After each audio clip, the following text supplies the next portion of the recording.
saya berasal dari Universitas Mercubuana Yogyakarta. Saat ini menjadi peserta pekerti angkatan ketiga tahun 2025 di Universitas Bengkulu. Kemudian pada saat ini saya akan menyampaikan materi perkuliahan terkait dengan manajemen ternak perah. Terima kasih. Bismillahirrahmanirrahim. Assalamualaikum warahmatullahi wabarakatuh. Waalaikumsalam warahmatullahi wabarakatuh. Selamat sore ya, salam sejahtera bagi kita semua. Sebelum kita mulai perkuliahan, saya ada sebuah pantun ya.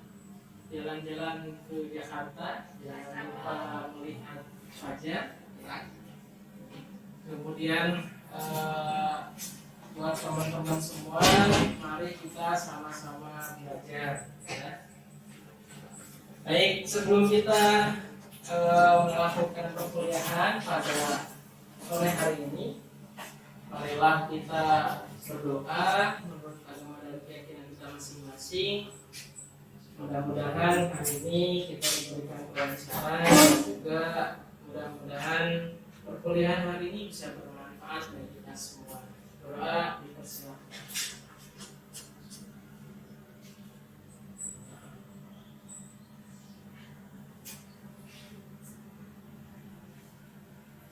Doa selesai.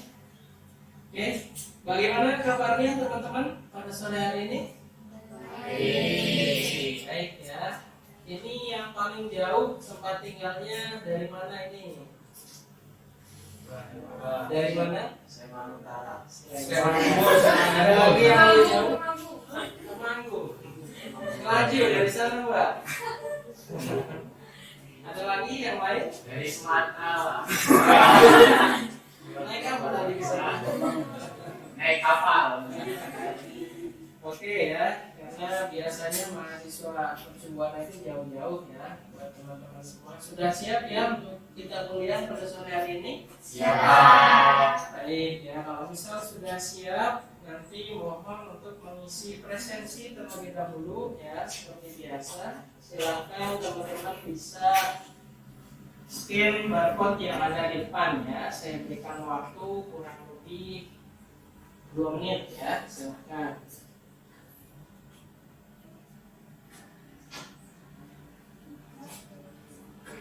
Nanti kalau ada kendala silakan boleh disampaikan ya.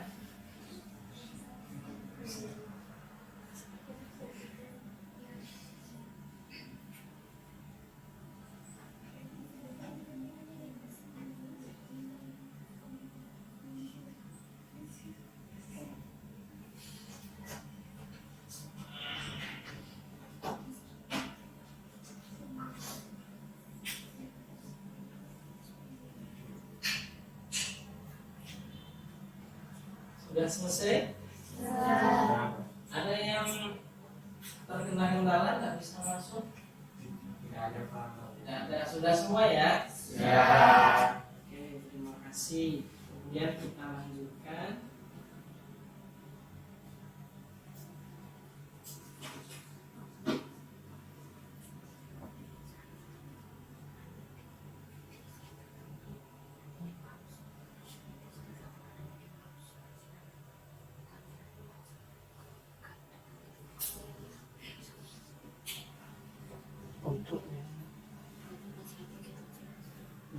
Oke, baik ya. Jadi pada pertemuan kali ini kita akan sama-sama mempelajari mengenai manajemen pemeliharaan sapi perah ya.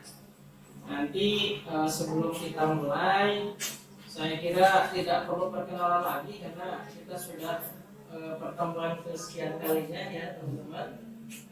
Nah, untuk skenario pembelajarannya, jadi yang pertama adalah berdoa, kemudian pendahuluan tadi sudah ya, ini kurang lebih 10 menit.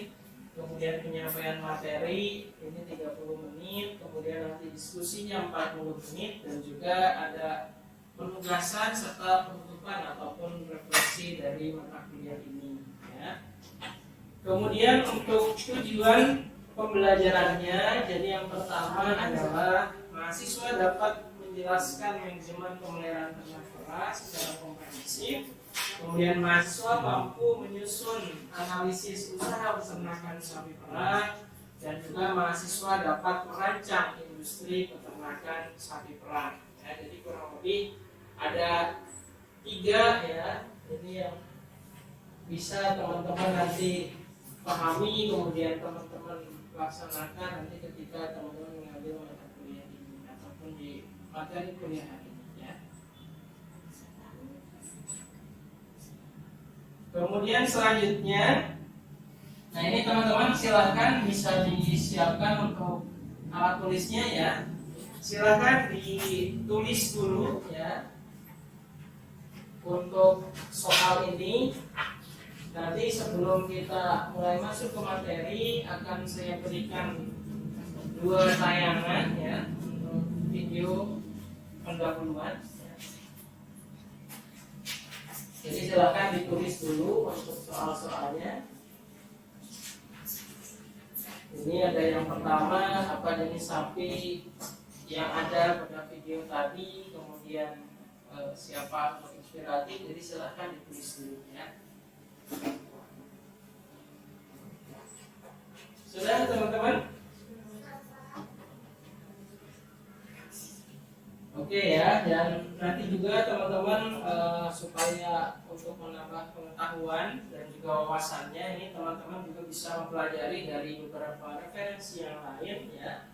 Contohnya misalnya dari buku ilmu dan industri peternakan karyanya Profesor Tri Joko Murti ya dari UGM Press, ataupun jurnal-jurnal terkait ya. Baik, nanti teman-teman akan melihat suatu video inspiratif ya, dan juga video bagaimana industri peternakan sapi perah ya yang ada di Amerika begitu. Itu bisa kita contoh karena manajemennya sudah bagus ya. Kita lihat untuk video yang pertama.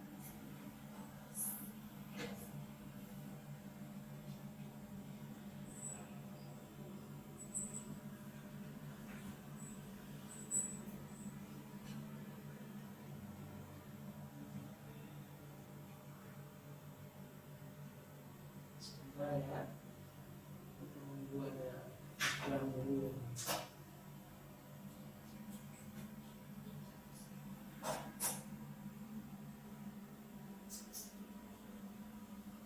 Kok suaranya tidak keluar ya?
Oke ya teman-teman, bisa dilihat ini kondisi peternakan sapi perah sebagai contoh yang ada di Amerika begitu.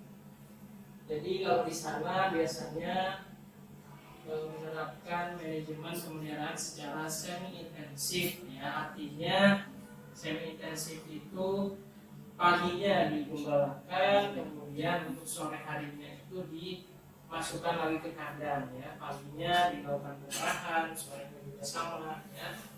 Kemudian untuk bangsa sapi ataupun jenisnya itu adalah bangsa sapi Friesian Holstein ya, di mana sapi Friesian Holstein ini merupakan bangsa sapi yang paling tinggi produksi susunya ya dibandingkan dengan yang lain. Bayangkan ya teman-teman, 1 ekor itu bisa menghasilkan susu kurang lebih 30 sampai dengan 40 liter per hari per ekor.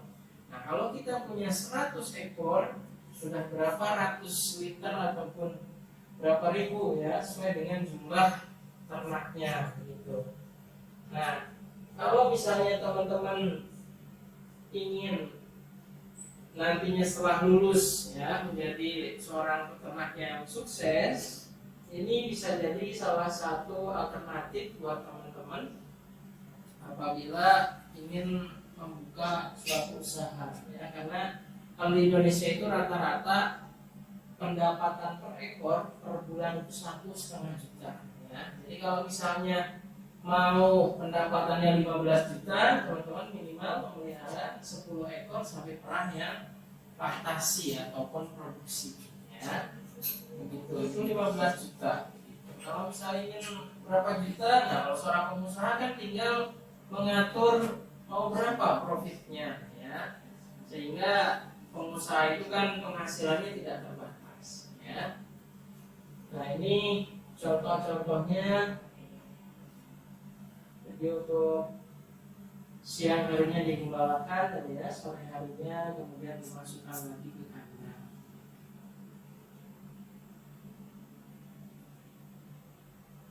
Nah, kalau di luar negeri ya, peternakannya seperti ini sudah skala bisnis ya.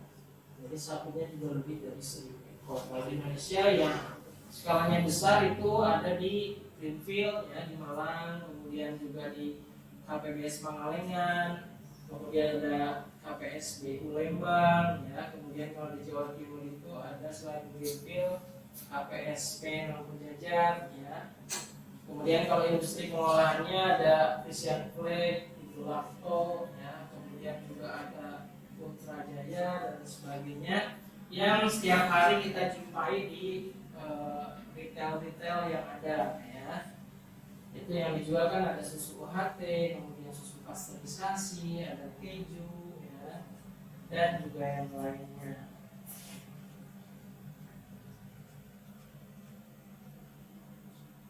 Nah, ini ada perlakuan khusus yang dilakukan ya untuk anak sapi atau istilahnya itu pedet ya.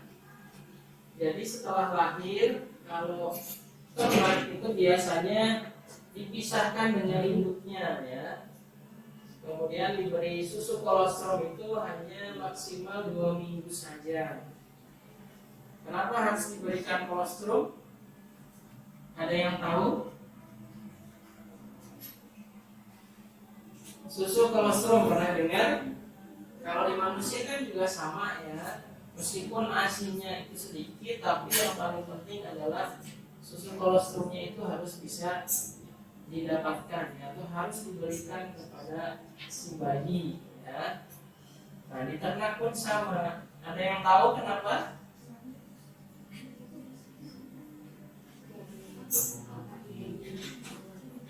Betul ya, sebagai antibodi bagi pedet ya ataupun anak sapi.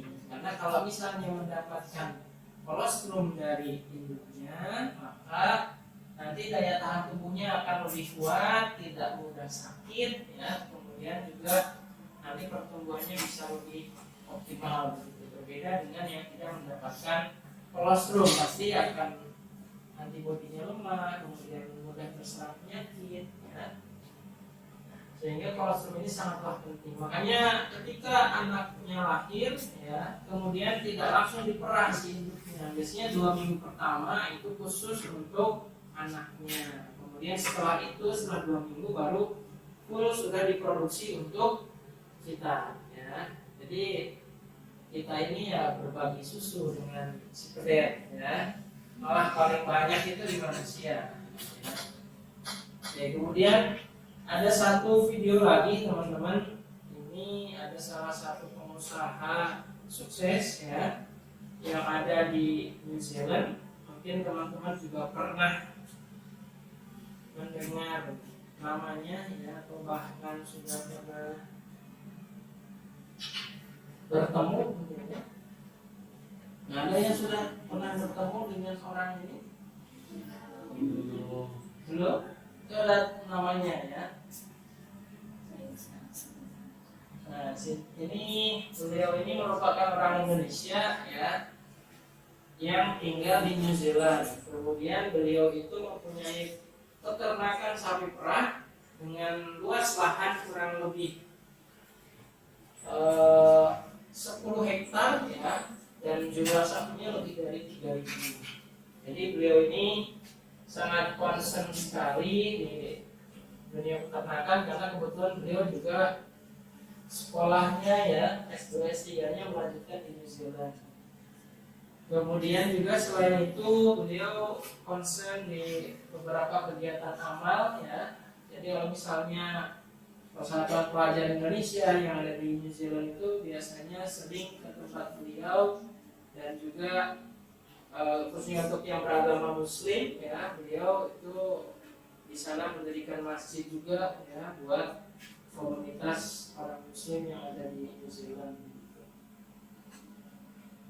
Jadi Bapak Dr. Reza aja bisa ya, apalagi teman-teman semua ya. Begitu teman-teman pasti bisa lebih dari beliau, asal punya keinginan yang kuat, punya semangat dan daya juang yang tinggi gitu ya. Oke, jadi itu 2 cuplikan video yang bisa dilihat oleh teman-teman. Tadi saya kembalikan lagi ke beberapa pertanyaan ini.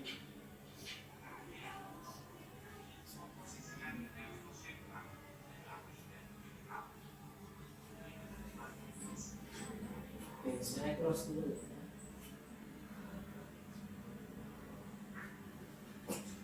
Oke ya teman-teman, tadi ada beberapa pertanyaan di sini yang sudah terlihat ya. Untuk yang pertama, jenis sapi apa yang ada pada video tadi yang sudah ditampilkan? Friesian Holstein ya. Nah kemudian sapi tersebut tadi produksinya berapa? Masih ingat? 30 sampai dengan 40 juta ya. Kemudian yang nomor 2, siapa sosok inspiratif yang ada pada video tadi? Dr. Reza Abdul Jabbar ya. Kemudian berikutnya apa saja produk dari ternak perah? Susu. Kemudian apa lagi selain susu? Itu produk olahannya ya. Yang baru fresh dari peternakannya apa yang dihasilkan? 1 susu ya. Terus yang kedua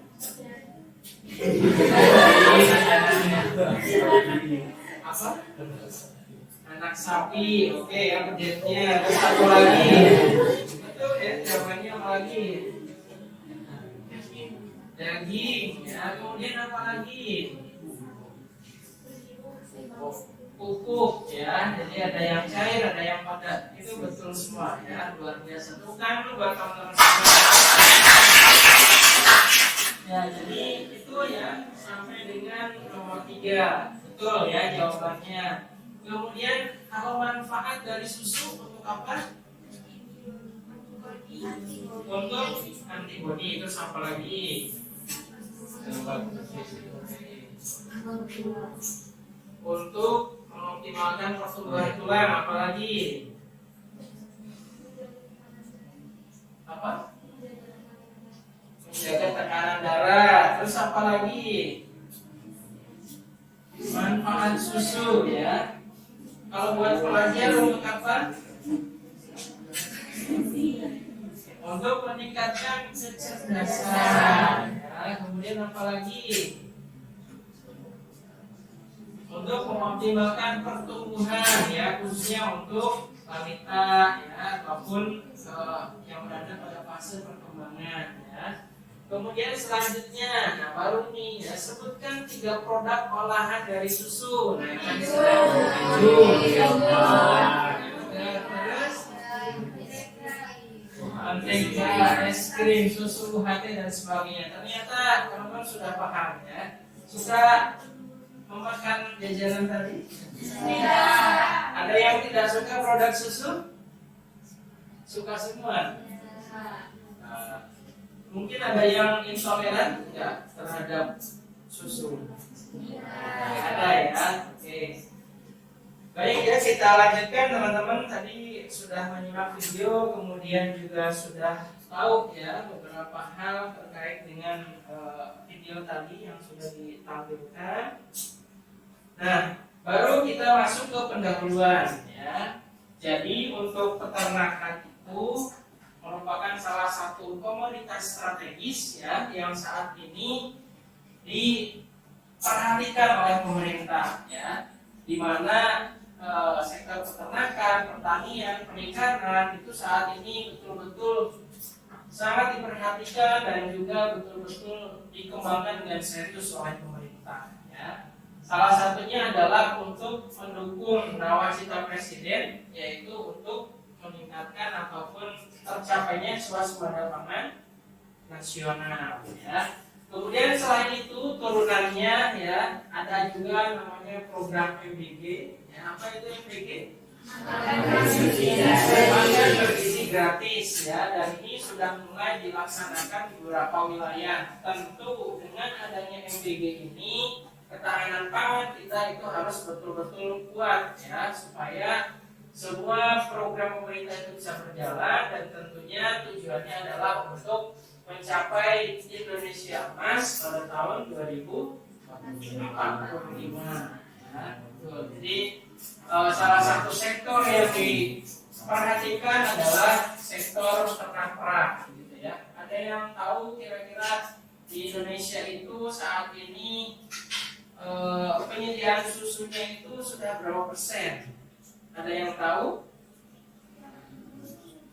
Jadi susu yang kita minum setiap hari ini apakah betul itu dari Indonesia atau dari luar gitu ya? Dari luar. Kenapa kok tahu dari luar? Dilihat dari kemasannya made in Bantul ataupun made in Sedayu gitu ya. Jadi di Indonesia sendiri saat ini baru mampu untuk memproduksi susu kurang lebih sekitar 20% saja. Sedangkan 80%-nya kita masih impor. Makanya sekarang di Kementerian Pertanian melalui Direktorat Jenderal Peternakan dan Kesehatan Hewan itu mencanangkan untuk mendatangkan sapi ya dengan jumlah yang cukup banyak ya, kalau tidak salah itu sekitar 1 sampai dengan 3 juta ekor gitu ya. Tujuannya untuk apa? Untuk memenuhi swasembada pangan, dalam hal ini salah satunya adalah swasembada susu nasional ya, karena di Indonesia dengan jumlah penduduk saat ini ya kurang lebih 285 juta jiwa itu memerlukan susu juga sangat banyak ya. Belum lagi kebutuhan dagingnya, kebutuhan sandang, pangan, papan ya, kebutuhan handphonenya, ya, fashionnya dan sebagainya. Jadi negara itu ya sangat kaya sekali untuk Indonesia. Makanya sekarang Indonesia itu jadi banyak perebutan ya sebagai pasar, baik itu oleh negara-negara Eropa maupun negara-negara Asia ya. Gitu. Karena penduduk kita ini banyak, kebutuhannya tinggi, sedangkan pasokannya ini masih kurang. Untuk susu sendiri itu baru dipasok dalam negeri 20%-nya saja, kekurangannya sekitar 4,7 juta ton susu per tahun ya. Bayangkan 4,7 juta ton itu seberapa ya? Mungkin kita bisa mandi susu berenang-renang kayaknya susah ya, karena saking banyaknya. Oke, kemudian beberapa faktor ini yang mempengaruhi produksi susu, antara lain ada faktor genetik, kemudian ada faktor makan, kemudian ada kuantitas dan juga kualitas makan, serta tata laksana pemeliharaan ya. Kemudian selanjutnya, nah ini ya, sudahkah teman-teman mendapatkan informasi tentang ini bahwa di negara kita konsumsi susunya paling rendah rankingnya dibandingkan dengan negara-negara tetangga kita ya, misalnya di situ ada Malaysia, kemudian Thailand, ya, Filipina. Ternyata kita itu paling rendah konsumsi susunya. Nah sekarang saya ingin tahu siapa yang tadi pagi minum susu? Coba boleh tunjuk tangan berapa orang? Cuma satu.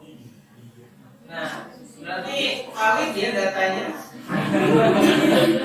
Nah, kebiasaan kita untuk mengkonsumsi susu itu kita ternyata masih rendah ya dibandingkan dengan negara-negara tetangga kita, gitu ya. Jadi nanti mari mulai kita biasakan minum susu ya, supaya nanti apalagi teman-teman ini seorang mahasiswa ya perlu asupan nutrisi yang banyak ya, karena aktivitasnya tinggi, kemudian juga teman-teman kuliah ya, belum juga kalau misal pada saat UAS kan atau perlu mengerjakan tugas itu perlu energi dan juga nutrisi setelah vitamin yang lebih ya, supaya bisa tetap fit dan tetap sehat gitu. Nah kemudian ini di tahun 2025 ternyata setelah kita lihat lagi kita masih berada pada peringkat paling bottom ya. Di sini kita konsumsi per kapita per tahun rata-ratanya hanya 16,1 liter per orang ya. Dibandingkan dengan Brunei, Malaysia ya kita masih sangat jauh begitu ya. Data ini saya dapatkan dari data BPS dan juga data Ditjen PKH tahun 2025 ya. Nah, kemudian susu yang kita minum itu berasal dari mana? Nah, di sini teman-teman bisa lihat gambarnya. Jadi yang pertama dari on farm-nya dulu ya, di situ dari peternakan, kemudian menghasilkan susu, nanti susunya diolah, kemudian baru siap untuk dikonsumsi. Ya. Kemudian kita lanjutkan ke berapa sih saat ini populasi sapi yang ada di Indonesia ya. Ini populasi nasional kurang lebih sekitar 485.809 ekor. Ini jauh lebih sedikit apabila dibandingkan dengan sapi potong ataupun sapi pedaging ya. Kalau sapi pedaging itu bisa lebih dari 1 juta jumlahnya. Meskipun itu juga belum mencukupi kebutuhan, tapi kalau dari sapi potong jumlahnya lebih banyak daripada sapi perah. Kemudian kalau untuk produksi susu nasional ini berada pada 808.352,8 ton per tahun ya. Ini sentra-sentra peternakan sapi perah dan juga produksinya ya, teman-teman bisa lihat. Tidak semua wilayah di Indonesia itu menghasilkan susu ya, karena ternak perah ini tidak bisa dikembangkan apabila tempatnya itu kurang mendukung, karena negara aslinya ya di Eropa itu kan harus suhunya dingin gitu ya, kemudian juga di daerah pegunungan begitu. Adapun misalnya kalau kita lihat peternakan yang ada di Timur Tengah, misalnya di Israel ya, kemudian juga di Brazil begitu, ataupun di negara Arab, itu mereka high teknologi ya. Jadi meskipun di gurun sangat panas, tidak cocok untuk ternak perah, tapi mereka menciptakan lingkungan kandang yang mendukung untuk pengembangan sapi perah. Lebih nyaman daripada kamar kos kita mungkin ya. Pakai AC, pakai blower ya, sehingga suhunya kebutuhannya kan 20 sampai 25 derajat Celcius itu bisa tercukupi. Ya, meskipun kosnya tinggi, tapi apabila produksinya tinggi maka tetap nutup ya, dan itu sudah banyak dikembangkan di negara-negara Timur Tengah gitu ya. Nah, kemudian berikutnya kita masuk ke konsep pemeliharaan sapi perah ya. Nah, di sini kalau teman-teman yang punya ternak mungkin sudah tahu ya, bahwa untuk pemeliharaan sapi perah sendiri itu ada 2 macam ya. Ada 3 sebetulnya, tapi di Indonesia yang banyak diterapkan hanya 2 ini saja. Satu, untuk jenis sapi perahnya yang paling banyak dikembangkan di Indonesia ada Friesian Holstein tadi, dan juga peranakan Friesian Holstein ataupun PFH ya. Kalau sapi Friesian Holstein yang pure murni bibitnya dari luar negeri itu harganya di kisaran 60 juta per ekor ya.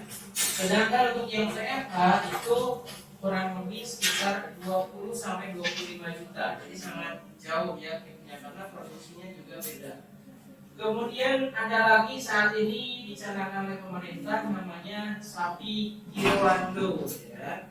Ini sapi yang berasal dari Brazil, tapi merupakan hasil silangan dari sapi zebu yang ada di India, kemudian disilakan dengan sapi Friesian Holstein ya, dari Belanda, sehingga ini mempunyai daya adaptasi yang bagus dan cocok untuk dikembangkan di daerah tropis ya, karena India kan mirip-mirip kita ya, panas, kemudian disilakan dengan sapi-sapi Eropa yang notabene dingin begitu, hasilnya ini bisa cocok untuk dikembangkan di Indonesia dan produksinya juga tidak jauh dengan sapi-sapi ternakan Holstein ya.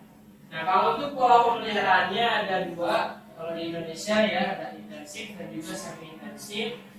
Tadi pernah disinggung ya bahwa yang intensif itu full dikandangkan, makannya, minumnya, kemudian kotorannya dibersihkan ya, pemerahannya sampai dengan nanti sapi itu di akhir itu semuanya berada di dalam kandang. Sedangkan untuk yang semi intensif, paginya dikeluarkan seperti yang tadi ya, kemudian sore harinya dikandangkan. Ketika pemerahan juga dilakukan di tempat pemerahan khusus.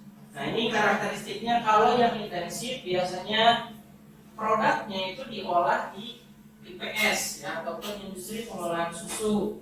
Kemudian juga produknya itu cenderung beragam, ada susu pasteurisasi, UHT, ya, keju, yogurt dan sebagainya. Kemudian kemasannya ini sudah high tech ya, misalnya sudah pakai aluminium foil sehingga bisa disimpan dalam waktu yang lama.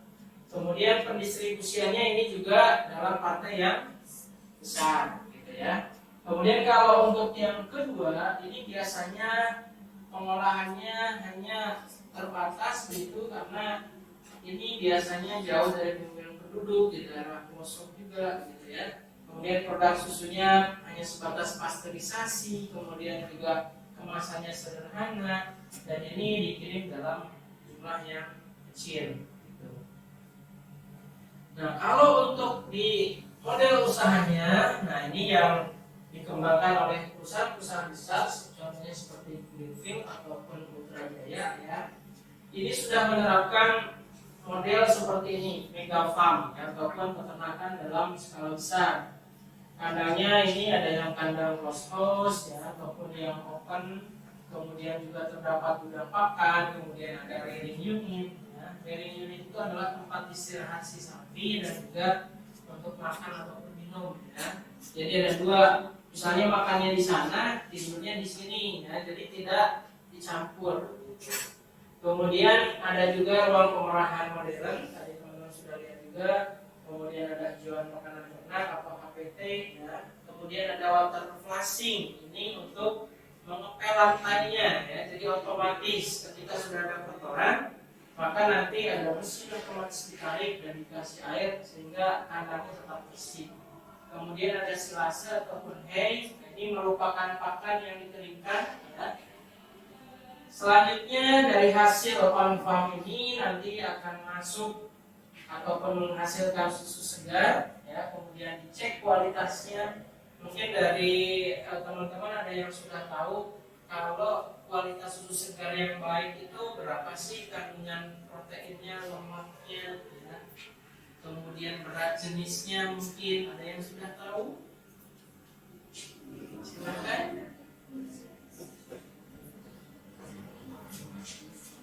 Nah, kalau untuk kandungannya yang baik ya, sesuai dengan SNI tahun 2011, untuk kandungan proteinnya itu minimal 2,7 ya. Kemudian untuk kandungan lemaknya itu minimal 3 ya. Kemudian juga ada beberapa standar yang lain, flat corn ya, dan sebagainya. Nah, kemudian nanti susu segar ini akan masuk ke industri pengolahan susu, menghasilkan susu UHT ataupun susu pasteurisasi. Kemudian nanti didistribusikan sampai dengan ke retail ya, sampai dengan siap konsumsi seperti yang kita beli setiap hari, gitu ya. Untuk yang selanjutnya ini ada model pasteur peternakan sapi perah. Ini yang banyak dikembangkan di daerah DIY, Jawa Tengah ataupun Jawa Barat dalam bentuk koperasi. Nah, sekarang teman-teman sudah pernah dengar berita mungkin ya, ada yang namanya koperasi. Koperasi apa tuh? Program pemerintah Koperasi Merah Putih ya, dan ini targetnya sangat banyak ya, berapa juta koperasi di Indonesia. Nah ini mudah-mudahan dengan adanya program ini bisa meningkatkan jumlah populasi ternak sapi ya di desa-desa, supaya nanti produksi dagingnya meningkat, produksi susunya juga bisa meningkat, sehingga swasembada pangan itu bisa dicapai gitu ya. Oke, kemudian selanjutnya ini saya ada pertanyaan ya buat teman-teman semua. Ketika Anda menjadi seorang manajer produksi di perusahaan ternak perah, ya, kemudian dalam suatu kondisi industri peternakan sapi perah ini produk susunya itu mengalami penurunan harga, ya. Nah, kira-kira apa yang dapat dilakukan supaya perusahaannya tidak mengalami kerugian? Ya. Kira-kira apa, teman-teman ya? Silakan dipikirkan dulu ya. Nanti akan saya panggil ya namanya. Nanti siapa yang jawab, semuanya harus siap ya. Silakan boleh dipikirkan dulu jawabannya ya.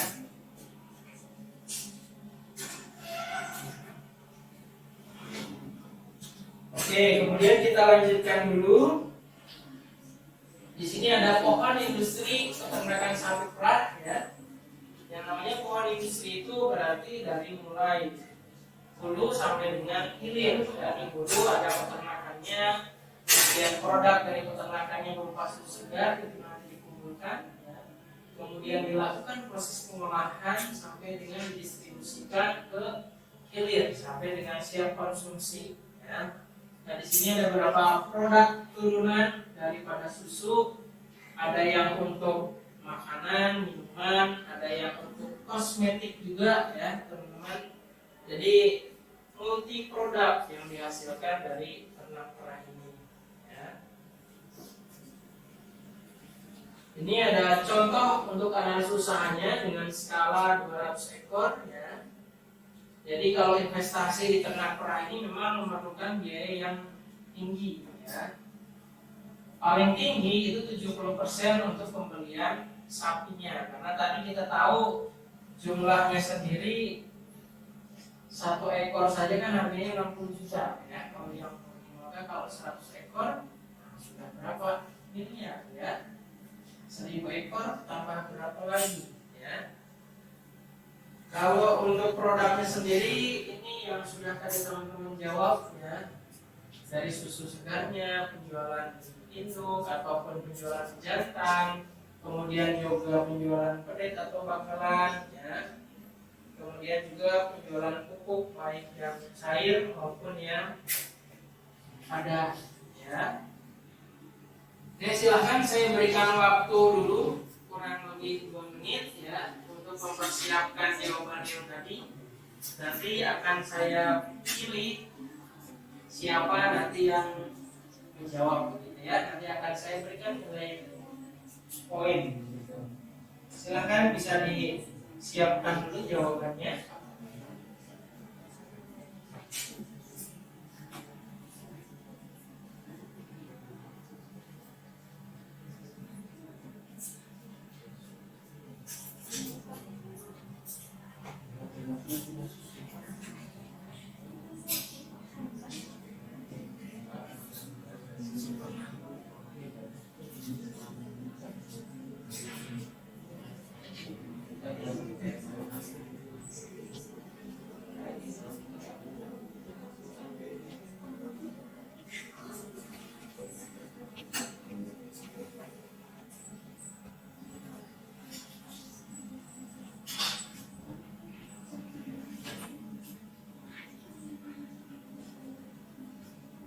Sudah siap?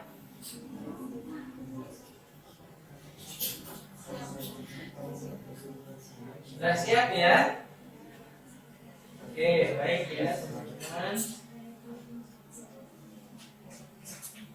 Nah, nanti bisa dilihat ya.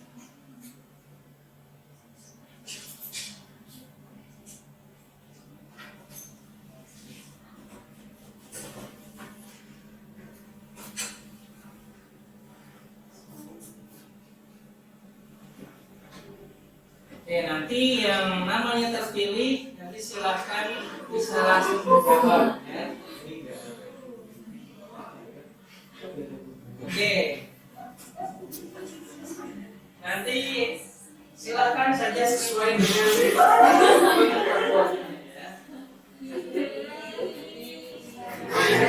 Yang pertama ada Mbak Laras ya. Silahkan Mbak, masih ingat tadi soalnya apa? Apabila saudara menjadi seorang manajer ya, kemudian produk susunya itu mengalami penurunan harga, misalnya susu segarnya itu harganya katakanlah 1 liternya itu 7.000, ternyata sekarang hanya dibeli 3.000 ya oleh perusahaan. Nah, kira-kira supaya nanti tidak rugi perusahaannya, apa yang harus dilakukan, Pak Laras? Yang dilakukan yaitu diverifikasi produknya, itu membuat susu prai itu menjadi makanan-makanan seperti yogurt, terus es krim, keju. Selain itu bisa memperbaiki manajemen usaha dan efisiensi biaya produksi, termasuk pengelolaan pakan dan kandang. Terus meningkatkan kualitas dan kualitas susu dengan manajemen pakan dan kesehatan sapi yang baik. Lalu mengoptimalkan pemasaran langsung agar harga lebih stabil, harga jual lebih stabil dan mengurangi kerancuan. Oke, mantap ya buat jawabannya, betul ya. Kemudian ada lagi mungkin yang ingin menambahkan, nih saya pilih saja ya. Kira-kira siapa ya?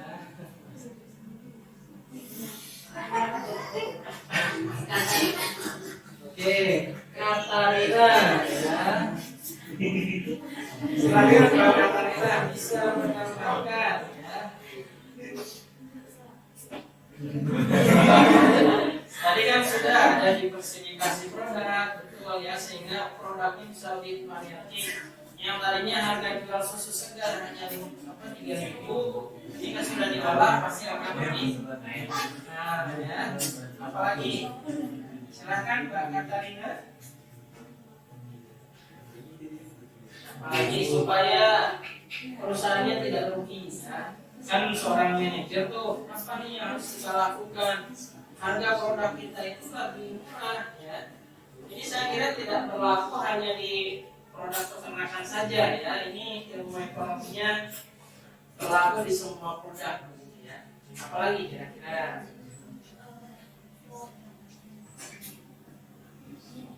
Ayo, yang baru-baru. Mengenalkan produk ke pasar secara offline atau online. Setelah itu Nanti meningkatkan promosi ya. Terus apa lagi? Atau sudah itu saja? Oke ya, itu juga betul ya. Kemudian ada mungkin yang bisa menambahkan lebih lengkap lagi ya. Siapakah itu? Kita lihat.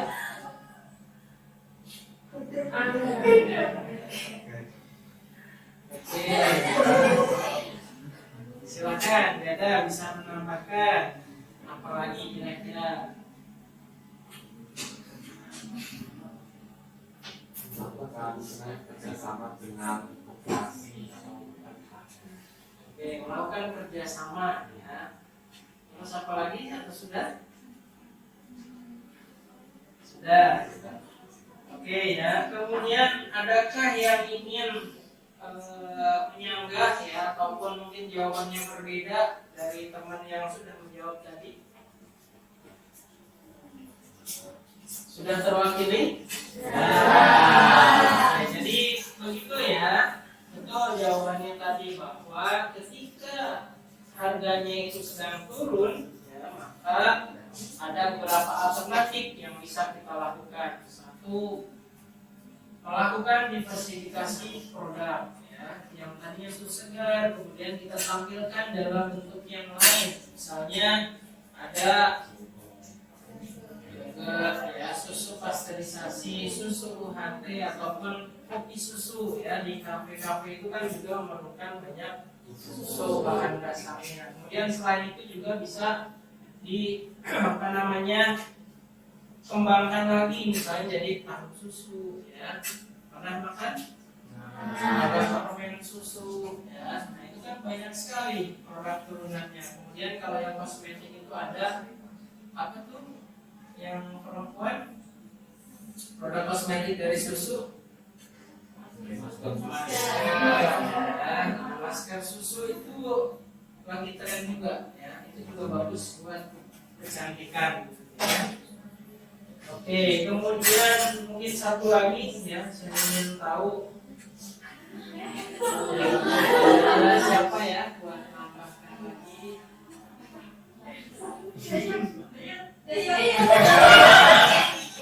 Ayo, Mas Dayat, silakan itu apa ya? Kira-kira mungkin sedikit nambahin mungkin dari segi teknologi yang kita gunakan seperti kayak awalnya kita menggunakan peran karyawan yang cukup banyak ya, kita mau nggak mau harus mengurangi karyawan dengan menggunakan teknologi yang lebih bagus supaya bisa mengurangi human error dan juga bisa meningkatkan efisiensi dari teknologi juga. Dan juga kita bisa menggunakan yang tadi salah satunya adalah limbah dari kotoran pasien tersebut kita bisa gunakan menjadi pupuk. Jadi kita bisa mendapatkan variatif bukan dari segi produk yang kita dapatkan dari samping tersebut, tetapi dari limbah yang kita bisa mendapatkan. Dan juga salah satunya tadi adalah meningkatkan kemitraan kita atau menjadi lebih banyak kemitraan pada produsen lebih gede lagi. Jadi kita bisa mendapatkan atau menarik konsumen itu lebih banyak sehingga kepercayaan publik itu bisa lebih tinggi. Dan juga kita walaupun kita bisa menjual dengan harga tinggi, tetapi kita bisa mendapatkan nama brand. Jadi istilahnya kita bisa meningkatkan nama produksi dan juga kita bisa mendapatkan nama. Jadi seperti itu. oke ya. Oke, tepuk tangan dulu ya. Oke,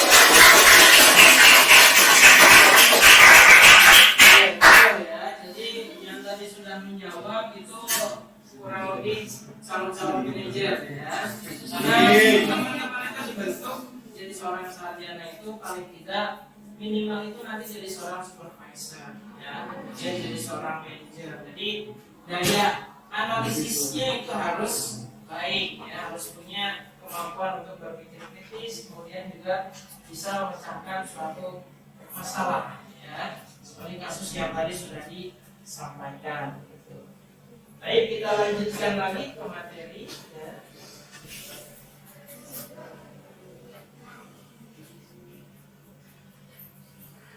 Tadi kita sudah tahu bahwa beberapa konsep usaha, kemudian juga manajemen pemeliharaannya. Ya, sekarang kita ulas lebih detail lagi. Kita sudah tahu tadi bahwa keadaannya di Indonesia ternyata masih kekurangan produk susu ya. Kemudian juga untuk model pemeliharaannya mayoritas juga masih tradisional ya, belum secara besar-besaran ataupun mega farm. Nah, kemudian sekarang bagaimana sih manajemen pemeliharaannya secara detail ya? Nah, dimulai dari pemilihan lokasi dulu. Tadi sudah tahu ya, harus yang suhunya dingin ya, kemudian juga tersedia sumber daya alam pendukungnya seperti untuk pakannya ya, kemudian sumber daya airnya, sumber daya manusianya juga harus tersedia, kemudian juga harus mudah dilalui oleh saluran transportasi ya, supaya memudahkan dalam proses produksi. Nah, kemudian setelah tahu lokasinya, berikutnya adalah menyiapkan tata laksana perkandangannya. Tadi kan sudah ditampilkan juga ya. Itu yang saling berhadapan namanya adalah kandang head to head ya. Sedangkan yang saling membelakangi itu namanya kandang tail to tail. Ekor ketemu ekor, kepala ketemu kepala. Kemudian juga ada yang namanya kandang individu ya. Seperti namanya individu berarti satu-satu ya. Misalnya yang tadi yang secara intensif. Kemudian ada juga yang namanya kandang freestyle ya. Namanya juga free, berarti kan bebas ya. Itu biasanya bersifat koloni. Jadi satu flock ataupun satu kandang itu diisi oleh berapa ratus ekor sapi gitu ya. Di sana juga dipisah-pisah lagi, ada sapi yang laktasi, sapi yang bunting, pedet, kemudian sapi untuk pejantan, dan juga ada kandang untuk isolasi ya. Apabila ada yang sakit, ada kandang karantina juga, kemudian juga ada kandang untuk kawin gitu ya. Apabila dilakukan perkawinan secara alami, tapi untuk saat ini biasanya sudah menggunakan bioteknologi reproduksi dengan inseminasi buatan ya, ataupun kawin suntik. Nah, kemudian selanjutnya setelah tata laksana perkandangannya siap, yang dilakukan adalah pemilihan bibit ya. Di mana pemilihan bibit ini harus memenuhi kriteria sesuai dengan standar SNI ya. Di antaranya adalah ambingnya harus simetris. Ambing itu yang mana? Sudah tahu? Yang itu. Jadi saya beritahu ambing itu yang ini, yang besar ya. Jadi ambingnya itu simetris, di sini bentuknya kotak. Semakin besar ambingnya maka produksinya semakin banyak ya. Jadi kalau misal di ilmu peternakan itu, kalau untuk memilih bibit sapi perah itu yang bentuknya segitiga miring ya. Jadi segitiga miring itu seperti ini teman-teman. Saya berikan contoh ya.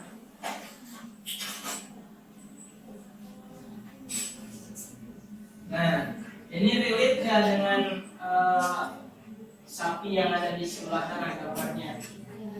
Jadi harus yang ambingnya besar ya, sehingga bentuknya hanya yang segitiga miring gitu. Sehingga semakin besar volume dari ambingnya kemudian simetris, maka itu berkorelasi dengan produksi susunya ya. Kemudian yang kedua, mata bersih dan bersinar, jadi tidak belekan ya, kemudian tidak sayu gitu ya, bersih. Kemudian juga produksi susunya 15-20 liter, ini untuk yang PFH ya, yang peranakan Holstein. Kemudian juga terdapat recording, ada catatannya dari wayatnya ya. Kalau kita kan ada akte kelahirannya, ada kartu keluarganya. Nah, di ternak pun sama, harus yang seperti itu sehingga bibit bebet bobotnya jelas ya. Sehingga nanti ketika akan melakukan perkawinan juga tidak terjadi perkawinan secara, karena jangankan di manusia ya, di ternak pun nggak boleh ya, kecuali untuk kepentingan riset atau untuk pemurnian galur murni atau sebenarnya. Kemudian terdapat recording dari sudah bentuk tubuh baik, kemudian bentuk tubuhnya seperti segitiga miring dan juga tidak terlalu gemuk. Nah, ini kenapa tidak terlalu gemuk? Ya karena kalau terlalu gemuk itu biasanya perkembangan reproduksinya lambat. Karena reproduksi itu berkorelasi dengan produksi susu. Kira-kira kenapa kok ada hubungannya antara reproduksi dengan produksi susu? Adakah yang tahu? Apakah tahu proses susu itu diproduksi setelah tahapan apa? Setelah hamil. Betul ya. Jadi kenapa susu itu bisa diproduksi? Syaratnya itu hanya dua ya. Satu bunting, dua beranak. Setelah beranak maka nanti akan laktasi atau menghasilkan susu. Kenapa reproduksi ini berkaitan? Karena kalau siklus reproduksinya tidak normal maka kita tidak akan mendapatkan susu ya. Karena nanti kalau tidak bunting dan tidak beranak maka susunya kan tidak dihasilkan ya. Dalam 1 tahun itu tidak terus diperah setiap hari ya. Tapi ada masa-masa khusus namanya adalah masa kering. Dimana masa kering itu untuk recovery semua organ-organ ambing tadi ya, kemudian juga organ dalamnya ada alveolus dan sebagainya bisa recovery kembali dan bisa produksi di periode berikutnya supaya lebih bagus ya. Kemudian selanjutnya untuk pemilihan calon bakalan ada beberapa faktor juga di sini ya. Jadi halnya bangsa sapinya tadi apakah mau Holstein, ada Girolando, ada Jersey, ada PFH ya. Mana yang mau kita pilih? Kemudian selisih pedigrinya ini harus diketahui apakah berasal dari induk dan bapak atau tetua yang punya keturunan produksi yang tinggi atau tidak ya. Jadi ilmu bebet bobot bibit itu dari nenek moyang kita ternyata memang betul-betul akurat dan memang betul-betul penting ya, supaya nanti hasilnya itu tidak mengecewakan ya. Jadi harus jelas keturunannya. Kalau ingin produksi susunya tinggi maka harus tinggi juga ya, ataupun harus baik juga kualitas genetiknya. Nah kemudian berikutnya, kalau kita sudah tahu bibitnya ya, kemudian tadi kandangnya juga sudah sempat disinggung. Nah sekarang secara detail kandangnya seperti apa ya. Nah ini kalau dilihat seperti ini namanya kandangnya apa tadi? Head to head, saling berhadapan. Ini memiliki keunggulan pakan yang dikonsumsi ini tidak banyak terbuang, karena kalau bersisa nanti dikumpulkan lagi, diberikan lagi. Ini biasanya sampai habis ya. Nah ini untuk pengontrolan ternak secara langsung, kemudian untuk keamanan pekerja dan ternaknya, kemudian untuk memudahkan peternak dalam memberikan treatment pada ternaknya, dan juga tentu lebih efisien ya, karena satu orang tenaga kerja menggunakan mesin traktor itu ya, satu kali jalan ini sudah terkasih semua. Kalau misalkan tel to tel itu kan harus 2 kali kerja ya, ini lebih efisien. Oke ya. Kemudian untuk syarat kandang yang lain ya, di sini lokasinya tadi harus terpisah dari rumah penduduk, tidak boleh terlalu dekat ya, karena pasti akan menimbulkan polusi suara, kemudian juga polusi udara ya, pencemaran lingkungan, sehingga harus betul-betul dipilih yang sesuai tempatnya. Kemudian untuk bahan kandangnya ini dipilih yang ekonomis tentunya, supaya investasinya tidak terlalu tinggi. Kemudian cukup ventilasi untuk sinar dan udara, pengiringan lantainya 5 derajat ya, ke arah saluran pembuangan, supaya ini tidak menggenang dan tidak lembab ya. Kemudian tempat pakan dibuat berbentuk melengkung agar mudah untuk dibersihkan. Kemudian di sini ada beberapa macam. Yang pertama ada kandang pedel umur 0 sampai dengan di sapi ya, bentuknya seperti ini. Jadi berbeda ya. Di sekat-sekat kecil, kemudian juga ada tempat pakannya atau juga tempat susunya, karena dia sudah dipisahkan dari induknya ya.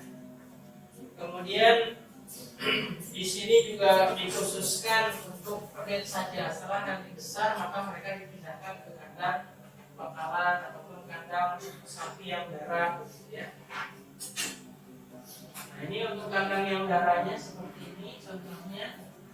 Jadi ditempatkan pada kandang kelompok ataupun koloni, kemudian tidak diikat ya, karena untuk memudahkan dalam pengaturan birahi ataupun estrus ya. Birahi itu adalah ciri-ciri ternak tersebut ingin kawin ya. Kalau di peternakan populer 4A istilahnya, apung, air hangat, berlendir ya, merah, bengkak, hangat, dan berlendir. Itu di bagian vulvanya ya. Vulva yang mana nanti kita lihat ya. Oke. Ini untuk ukurannya ya. Jadi kebutuhannya kurang lebih 1,5 kali 2 meter. Ini untuk kandang individu, tapi idealnya adalah 6 kali 1 sampai 6 kali 2 per ekor ya. Tergantung lahan, nanti bisa menyesuaikan. Kemudian ini untuk contoh-contoh kandangnya, teman-teman bisa lihat di sana ya. Di sini ada water spray-nya, kemudian juga ada tempat tidurnya, itu khusus ya, kayak di hotel. Jadi ada tempat makan, ada tempat tidur gitu ya. Kalau yang bawah ini yang contoh kandang individu gitu.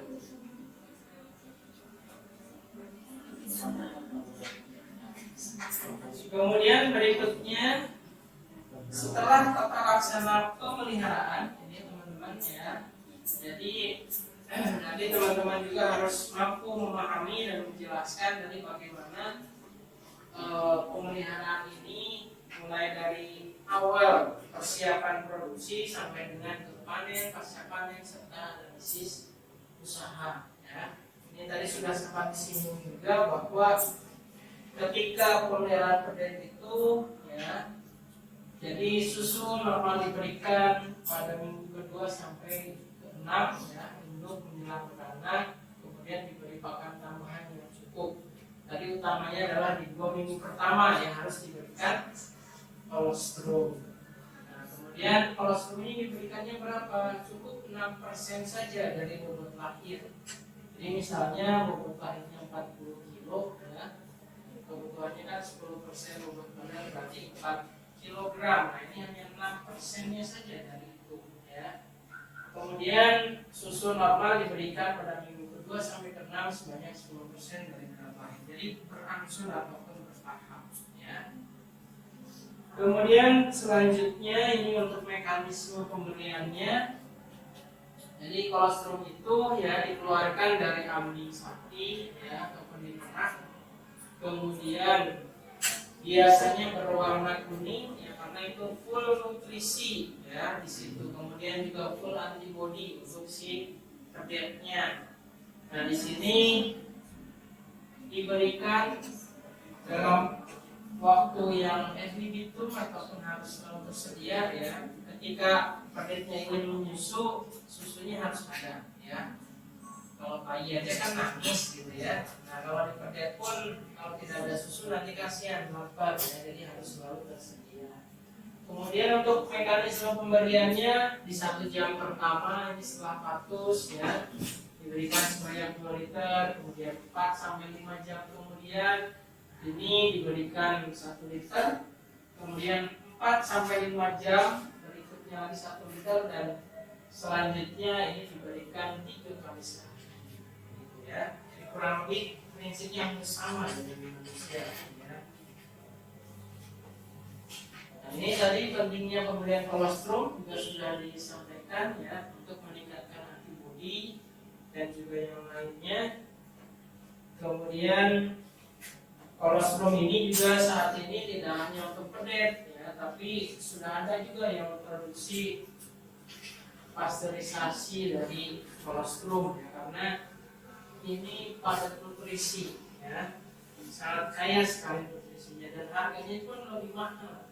Kalau misalnya yang harga susu hanya 7.000, kalau kolostrum itu bisa sampai 20.000, ya. Baik, sampai sini apakah ada pertanyaan, teman-teman? Belum? Oke, baik, ya. Kalau tidak ada pertanyaan, ini saya ada salah satu cuplikan, ya, video yang akan saya tampilkan lagi buat teman-teman.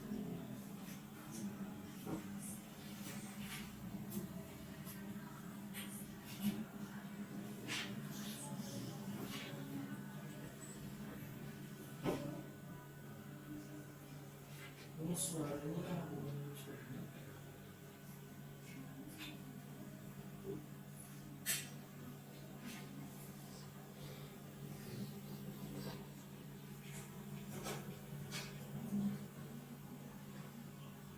ini ada contoh mesin untuk mixing pakan, ya, ataupun untuk pencampuran pakannya.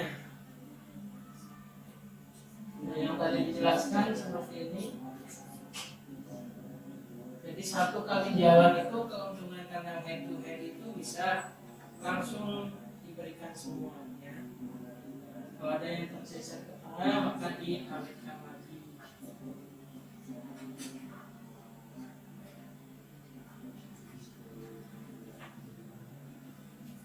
Nah, ini kira-kira ada yang tahu kenapa sih pakannya itu harus dicampur gitu? Kenapa kok nggak dikasihkan aja gitu, ya?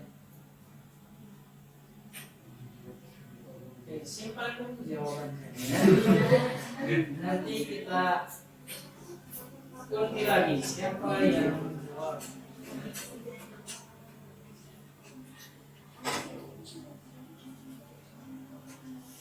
Oke, silahkan bisa direnungkan dulu jawabannya.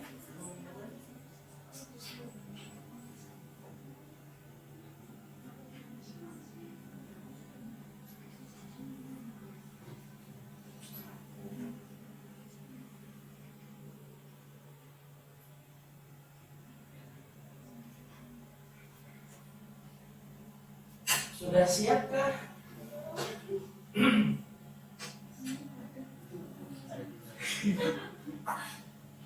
Oke, saya berikan waktu dulu ya, 2 menit untuk mempersiapkan jawabannya ya. Kira-kira apa? Kenapa harus dilakukan mixing pakan ataupun pencampuran pakan ya?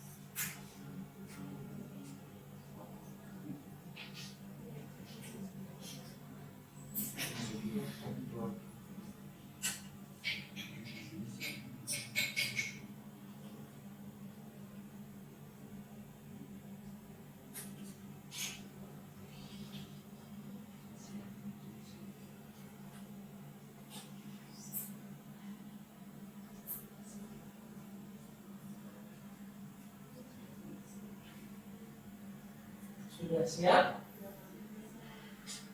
Oke ya.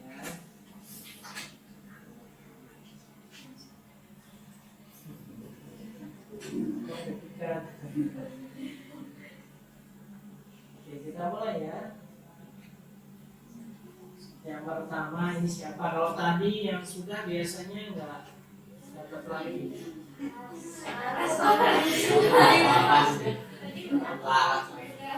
Oke, kita ulangi lagi. Deklarasi lagi ya.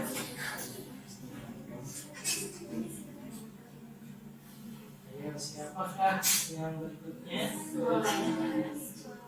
Nah, Naswa Cianur Zam ya. Ya, silakan Naswa bisa dijawab ya. Namanya pencampuran bahan bakar itu agar sekarang kemudian pakan kebutuhan pakan yang diberikan dalam terdapat kandungan baik itu dari segi protein, kebutuhan karbohidrat dan zat dasar itu kan tercampur semua itu dari bahan hijauan, kemudian ada tadi saya lihat ada jagung, kemudian ada bahan pakan yang lain dan bahan-bahan tersebut mengandung salah satunya yaitu dari protein dan karbohidrat dan zat dasarnya. Jadi sekali makan itu kebutuhan sayuran itu tercukupi. Ya. Tuh, yang tepuk tangan dulu buat. Oke ya, jadi betul. Kenapa harus di mixing ataupun dicampur ya, supaya bahan pakan itu bisa lebih merata gitu ya. Misalnya kalau di manusia itu teman-teman pernah mendengar makanan ransum tentara.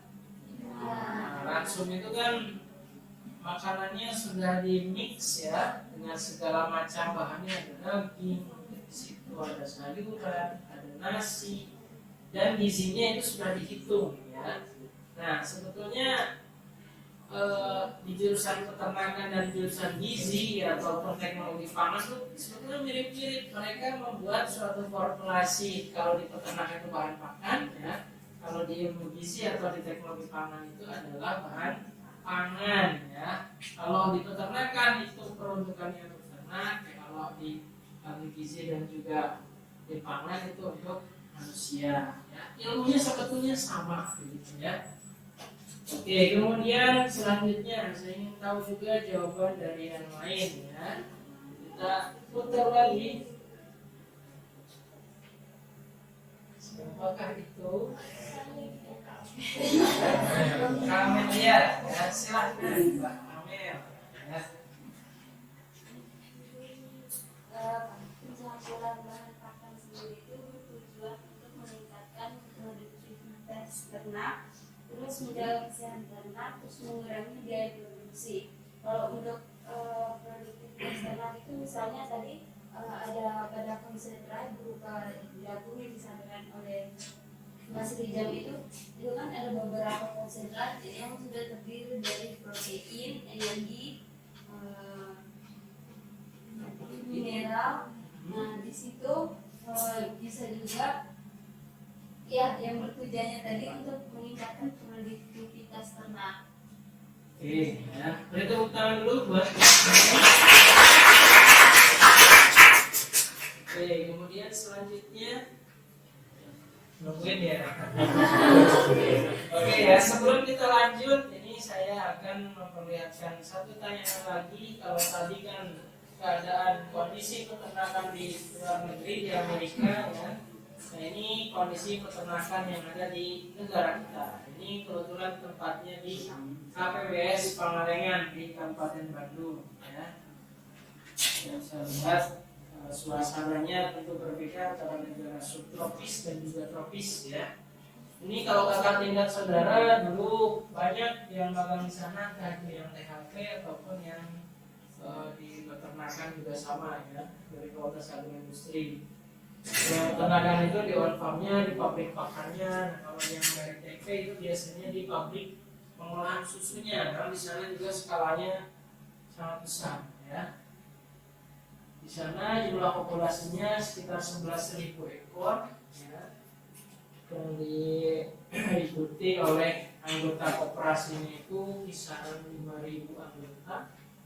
Kemudian asetnya sendiri sudah ada 77 miliar dan juga di sana sudah menghasilkan jutaan produk ya. Produknya itu ada susu KPBS ya. Kemudian juga beberapa unit yang ada di dalamnya, ada bank, kemudian rumah sakit, pengolahan susu, pabrik pakan, ya, dan sebagainya. Di sana sudah terintegrasi semua. Dan ini dimulai dari sejak penjajahan Belanda. Sebetulnya ini warisan dari Belanda. Ya.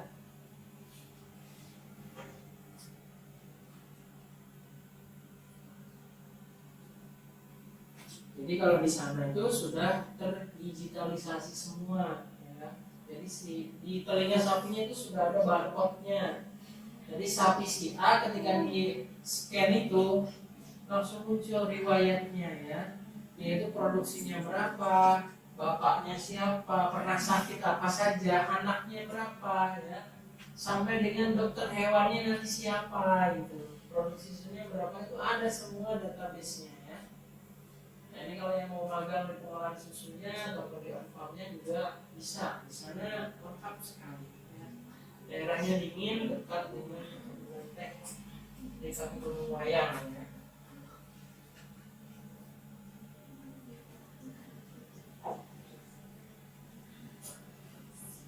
Ini contoh pengolahannya. Kira-kira bikin apa ini?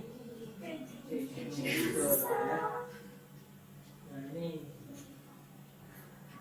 proses produksinya. Ini untuk susu yogurtnya, ya. Kalau saya bandingkan dengan brand yang lain, menurut saya ini yang paling enak, ya, paling kental dan juga susunya paling terasa. Ya. Beda dengan brand yang lain kayak Cimoli, gitu ya. Ataupun brand yang lain itu lebih cair, gitu, lebih kental. Karena mungkin susunya betul-betul fresh dari farm itu langsung diolah, gitu, jadi lebih enak. Nah ini untuk pabriknya luar biasa besar, ya. Pupuknya dimanfaatkan untuk pertanian, untuk terintegrasi. Sananya sudah perkebunan. Nah, ini ada istilah milk collecting point, itu adalah tempat penampungan susu, ya. Ada beberapa tempat. Nah ini contoh dari aplikasinya. Isi dari barcode itu ini, ya. Jadi sudah sangat lengkap dan sangat modern sekali. Nah ini mudah-mudahan nanti dengan adanya program Koperasi Merah Putih bisa menciptakan KPBS yang lain di Indonesia, ya, sampai dengan sebesar ini. Ini sangat luar biasa sekali, ya. Di sana laboratoriumnya saja sangatlah lengkap, ya. Alat-alatnya harganya juga miliaran, langsung ke tangan dari Belanda karena kerjasamanya sama Belanda, ya. Setiap tahun juga anak peternaknya itu dikirimkan ke Belanda untuk pelatihan manajemen pemeliharaan ternak sama pengolahannya di sana. Jadi kontinuitasnya sangat bagus. Nah, ini keadaan di MCP-nya seperti ini.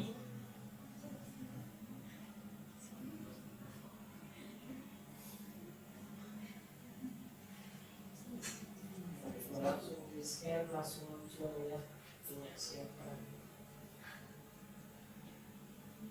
Jadi sudah terintegrasi semua.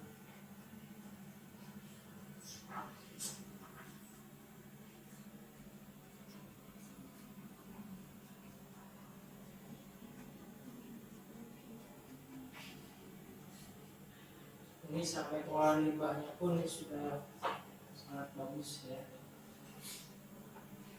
Nah, jadi kalau ingin lihat hari ini produksinya berapa, sudah sampai ke rupiahnya, ya.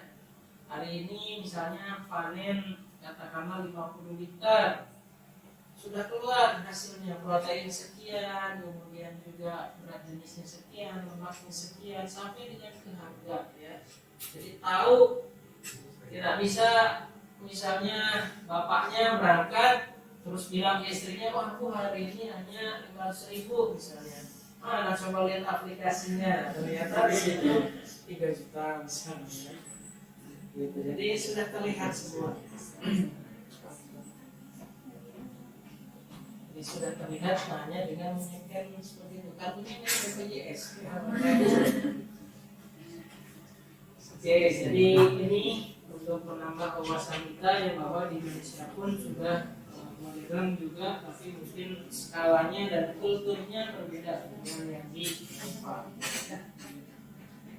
Kita lanjutkan lagi.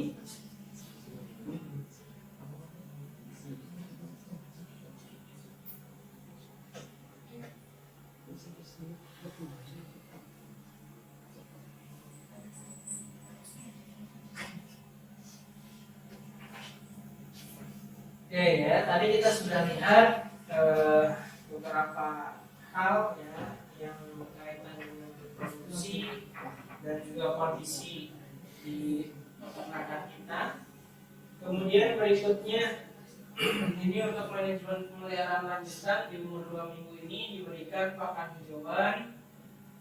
Kemudian ini tidak basah, ya, karena biasanya kalau terlalu basah atau terlalu muda itu rentan untuk penyakit diare, ya.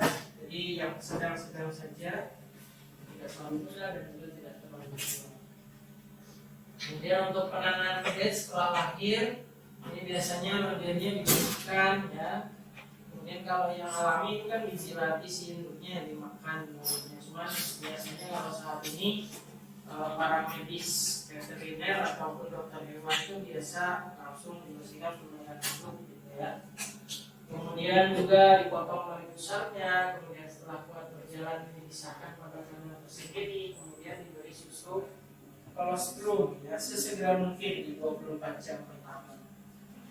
Nah, ciri-ciri pedet yang sehat ini tadi yang bersama juga dengan yang makanan, matanya bersinar, lincah, ya, kemudian juga tidak sayu, bulunya mengkilat bersih, ya, kemudian juga lebih aktif begitu, dan di sini biasanya juga cenderung lebih responsif, ya. Kemudian untuk penyampaian pedet ini dilakukan selama 2 bulan, ya, kalau yang tradisional. Kalau yang mega farm itu biasanya 1-2 minggu sudah dipisahkan dengan induknya. Kemudian kalau untuk sapi darah ini biasanya untuk manajemen pemeliharaannya hanya membersihkan kandang, ya, kemudian pemberian makan yang cukup, memandikan sapi.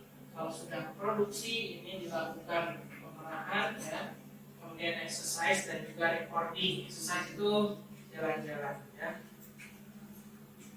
Kemudian berikutnya untuk pemeliharaan sapi bunting ini juga hampir sama secara umum, ya, mulai dari pembersihan kandang dan juga sapi dimandikan. dimandikan, kemudian diberikan pakan, dilakukan pemerahan. Ya. Kalau yang gunting bedanya adalah ketika umur 8 sampai dengan 9 bulan itu sudah dipisahkan ke kandang.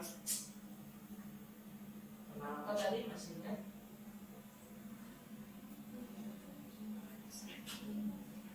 Kandang yang gunting ya, kemudian nanti dipindahkan ke tempat untuk beranak ataupun melahirkan ya. Karena kalau masih di kandang yang sama, kemungkinan ketika lahir nanti bisa terinjak-injak dengan sapi yang lain ya, kalau jumlahnya banyak begitu.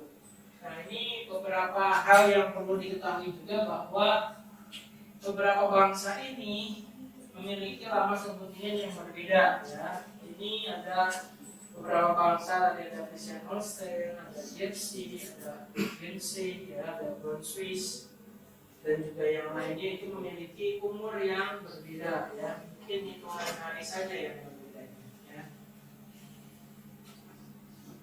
Kemudian untuk ciri-ciri sapi yang akan beranak, ini biasanya badannya memanjang, dalam artian bukan jadi tampak panjangnya Pinocchio gitu ya. Jadi situ hidungnya memanjang, ini enggak, karena memanjang di sini adalah kontraksi ya. Biasanya mungkin normal, ketika kontraksi dia posisinya bisa lebih panjang. Kemudian perutnya menurun ya, kurvanya bengkak ya, kurva itu berada di bagian belakang. Kemudian pembengkakan ambing ya, karena sudah mulai persiapan produksi susu. Kemudian juga ada penurunan ligamen sekitar pangkal. Nah, selanjutnya untuk pemberian pakannya tadi sudah ya. Jadi ada hijauan, kemudian juga ada konsentrat, ada yang diberikan dengan mixing dulu ya supaya lebih merata. Kemudian pakan dari masing-masing sapi itu kebutuhannya berbeda ya, tergantung jenis kelamin, umur ya. Kemudian juga tergantung dari fasenya apa, apakah berak, bed, gunting ataupun beranak ya. Ini masing-masing berbeda. Dan di sini ada contohnya ya. Kalau misal bobotnya 150 kg untuk yang betina, maka kebutuhannya di sana misalnya protein kasarnya 8,7 ya. Kalau misalnya tambahan bobot badannya ingin 0,5 misalnya per hari ya, setengah kilo, maka kebutuhan PK-nya itu 11,0% ya. Kemudian kalau yang 300 sampai 400 kg dan menyusui, kebutuhan PK-nya lebih tinggi lagi gitu ya, disesuaikan dengan fasenya. Nah, berikutnya untuk pemeliharaan sapi laktasi secara umum hampir sama ya dengan yang tadi, hanya tempatnya saja yang berbeda.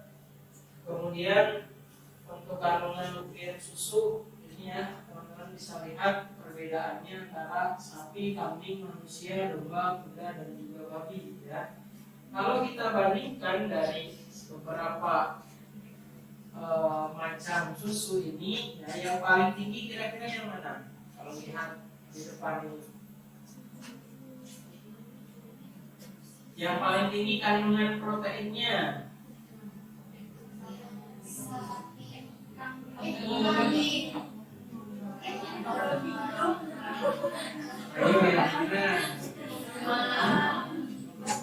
protein ya. Sapi hanya 3,29 ya. Kemudian domba 5,6, kemudian untuk manusia 1,5 ya. Kemudian untuk babi itu 5,1 ya. Jadi susu itu dikatakan padat nutrisi itu karena kandungannya itu sangat banyak ya. Tapi kalau proteinnya memang tidak tinggi ya, tapi yang lainnya ada vitamin, ada mineral, ada besi, ada vitamin B6, B12 dan yang lainnya itu sangatlah lengkap. Kalau kita lihat dari sini, ternyata peringkat 1 itu ada pada susu domba. Jadi kita belum familiar nih, baru pengembangan ada domba awasi namanya, tapi belum banyak untuk diproduksi ya, baru masih percobaan. Kemudian untuk yang kedua kambing. Nah, jadi setelah kita lihat antara susu kambing dan susu sapi ternyata nutrisinya lebih tinggi susu kambing. Begitupun juga dengan di dagingnya, ya. Lemaknya yang lebih tinggi antara sapi dan kambing ternyata daging sapi lemaknya lebih tinggi. Jadi kalau ada orang bilang bahwa kalau makan daging kambing nanti kolesterolnya tinggi, ya. Jadi itu benar apa salah? Salah, ya, karena sebetulnya kambing itu lebih rendah untuk kandungan kolesterolnya dibandingkan dengan sapi. Bahkan susunya ini kandungan proteinnya lebih tinggi dibandingkan dengan susu sapi. Makanya protein karena tinggi, ya, maka harga susu kambing itu lebih mahal. 1 liternya ada yang tahu berapa? Ada 20 hingga 30 liter, ya. Kalau sapi kan 7.000, ya. Ini ada kurva produksi, teman-teman. Jadi ini tidak selalu tinggi, ya. Jadi ada naik, ada turun untuk kurva produksinya, ya. Jadi di masa kosong ataupun kering kandang itu nanti sudah mulai naik, ya, ada pas muting. Jadi sapi itu sebetulnya diperah sepanjang tahun itu bisa, ya. Tapi kan tidak akan sebanyak kalau misalnya sudah diberhentikan dulu, diistirahatkan, kemudian lanjut diperah lagi begitu. Sehingga ada yang namanya kurva produksi ini, ya. Jadi pertama agak naik, terus turun, ya, sampai dengan akhir tahun itu di 305 hari paling sedikit jumlahnya, ya. Ini berikutnya tadi sudah, ya, untuk SNI susu, bisa lihat lemaknya 3, ya, protein minimum 2,8 dan seterusnya. Oke, kemudian berikutnya, ya, tinggal sedikit lagi. Ini ada kuis, ya, yang bisa teman-teman ikuti. Silahkan bisa masuk terlebih dahulu, ya. Ada 3 soal terakhir nanti sebelum kita mengakhiri perkuliahan, ya. Silahkan teman-teman bisa dicek dulu, ya. Kalau tidak bisa scan-nya, bisa pilih di situ kahoot.id, ya. Saya kira sudah familiar, teman-teman.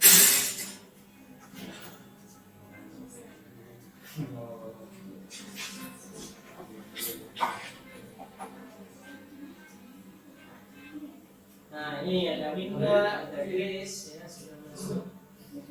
Silahkan. Scan kita tampilkan, ya. Oh, belum.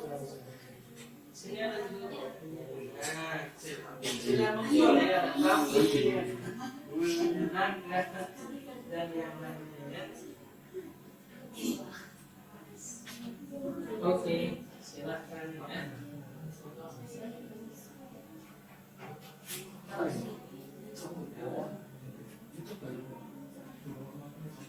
Sudah muncul semua, teman-teman.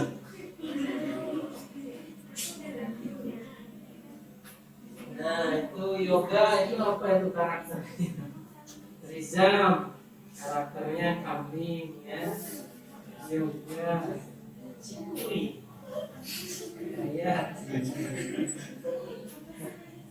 Grace ini apa? Penguin, ya. Sudahkah semuanya?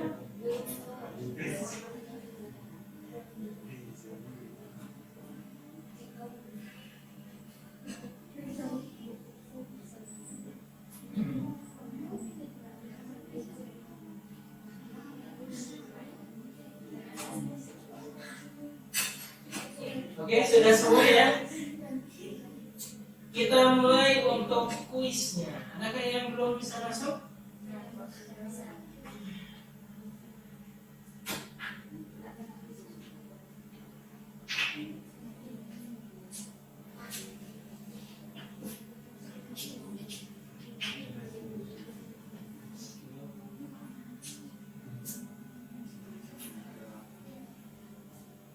Sudah, ya.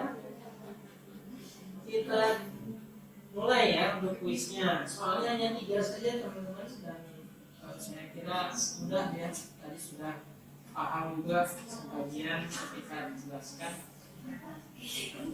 Kita mulai ya.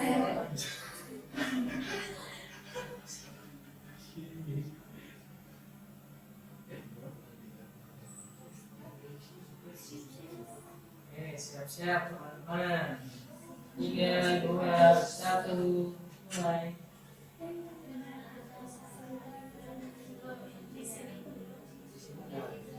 Nah, dijawab, jangan diucapkan. Silakan diisikan ya. Waktunya hanya 30 detik per soal. Nah, ini sudah ada nih jawabannya. Nanti siapakah yang betul semua, siapakah yang belum ya. Nah.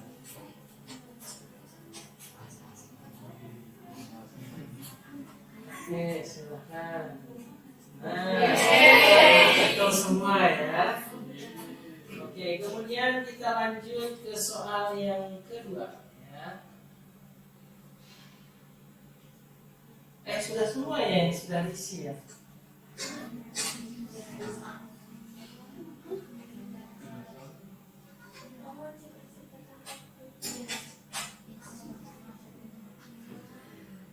Oke, itu 3 peringkat teratas tadi ya. Kemudian soal nomor 2.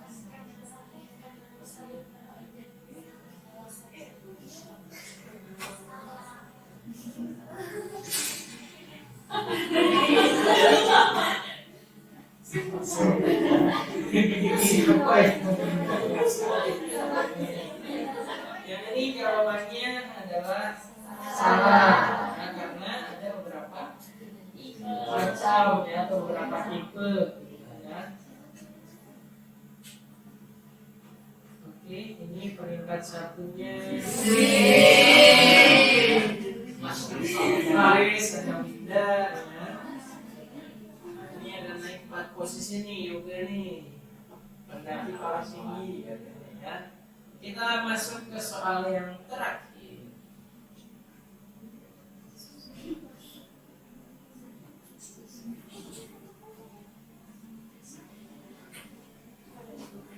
Oke, silahkan ya.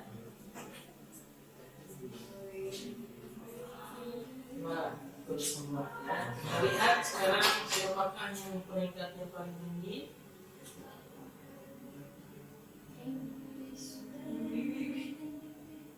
Oke,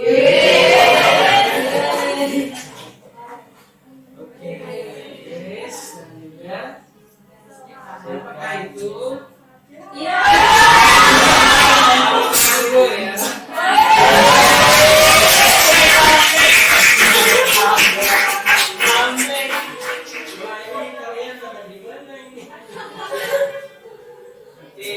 Teman-teman semua berarti secara keseluruhan teman-teman sudah cukup paham ya berkaitan dengan materi yang sudah disampaikan ya. Oke, sudah ketemukan kalian ada di posisi yang mana? Ya. Itu yang kemudian paling depan siapa? Ini bagian susu jadinya pakai apa tuh? Oke ya teman-teman, terima kasih. Kita lanjutkan lagi ke materi kita yang terakhir ya, sedikit lagi ada manajemen kesehatan juga ya teman-teman. Yang utama adalah mengoptimalkan kebersihan kandang ya, baik yang untuk pemerahan, kemudian juga untuk perawatan ya, dan yang lainnya. Oke, kemudian juga ini salah satu cara memandikan sapi ya. Kemudian berikutnya ada proses pemerahan. Di sini semuanya harus higienis ya, dibersihkan mulai dari peralatannya, aminnya, orangnya ya. Bisa menggunakan mesin ataupun juga bisa menggunakan secara manual. Kemudian membersihkan amin ini ya. tahapan-tahapannya mulai dari menyiapkan air hangat, kemudian dicuci atau dibilas, dilap menggunakan handuk, gitu ya. Kemudian baru dikeluarkan pancaran 1 sampai dengan 3 baru menggunakan mesin. Nah ini untuk pasca pemerahannya dimasukkan ke cooling unit ya, kemudian didistribusikan ke IPS. Kemudian ada recording. Ini yang tadi ya harus jelas bibit bobot bebeknya sehingga harus dicatat mulai dari perkawinan, reproduksi, kesehatan dan juga yang lainnya. Serta untuk breeding juga sama ya teman-teman. Kemudian terakhir ada kalender sapi ya, ada recording susu, kemudian juga ada BCS ini yang harus teman-teman ketahui juga ya. Kemudian di akhir ini ada tugas kelompok gitu ya. Nah nanti buat kelompoknya teman-teman silahkan membuat kelompok yang terdiri dari 5 orang ya. Kemudian nanti buatlah konsep usaha ternak perahnya mulai dari tempat yang dekat saja ya di daerah tempat tinggal teman-teman. Silahkan dianalisis ya, kira-kira ini cocok untuk ternak perah apa. Ini waktu pengerjaannya 1 minggu dan dikumpulkan serta dipresentasikan di pertemuan mendatang ya. Adakah pertanyaan dari teman-teman semua? Sudah jelas ya? Kalau sudah jelas kita lihat dulu ya.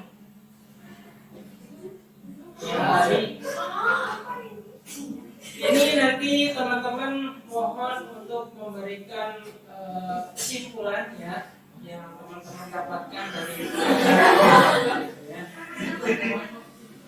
Silakan Mbak Iva bisa disampaikan ataupun refleksi lah komentarnya terkait dengan perkuliahan hari ini. Silakan ya Mbak Iva. Nanti saya cukup 2 orang saja. Dari yang sudah disampaikan sama Pak Aja, saya menyimpulkan bahwa ternyata tuh mana satu tulang tuh ada berbagai macam jenis. Itu ada yang head to head, terus ada yang terus sama ada yang individu. Terus tuh ternyata tuh susu yang ada di Indonesia itu ternyata tuh yang dari lokal itu hanya 20% dan 80% itu dari impor. Sudah? Sudah. Oke, terima kasih. Berikan tepuk tangan dulu.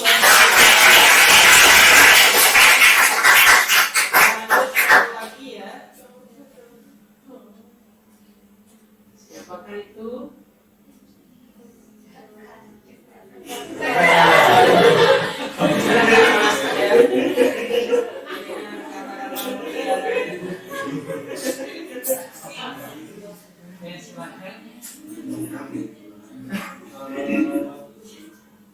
Jadi yang telah disampaikan, saya mau menyimpulkan bahwa ternyata jenis sapi itu ada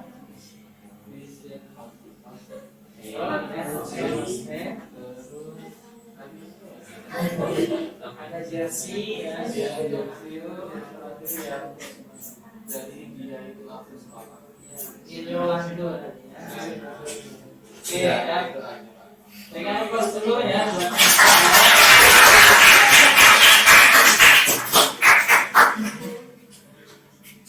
Oke teman-teman ya. Alhamdulillah rangkaian penyampaian materi pada hari ini sudah selesai bagi teman-teman dan saya ucapkan selamat dan apresiasi yang sebesar-besarnya ya buat Tiada, kemudian Grace dan juga Winda. Saya lagi dengan plus ya. Jika tidak ada pertanyaan, kita akhiri ya. Pergi ke Irian. Jangan lupa membeli selasi. Sekian dan terima kasih.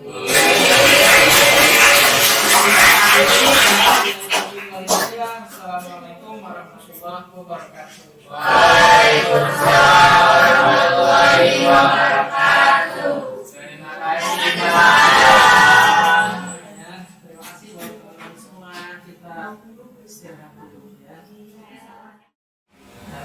Kami ucapkan terima kasih kepada Universitas Bengkulu yang sudah menyelenggarakan pelatihan seperti ini. Dengan adanya pelatihan ini, alhamdulillah banyak sekali manfaat yang kami dapatkan dan mudah-mudahan bisa bermanfaat untuk kegiatan belajar mengajar kami di universitas kami masing-masing. Terima kasih.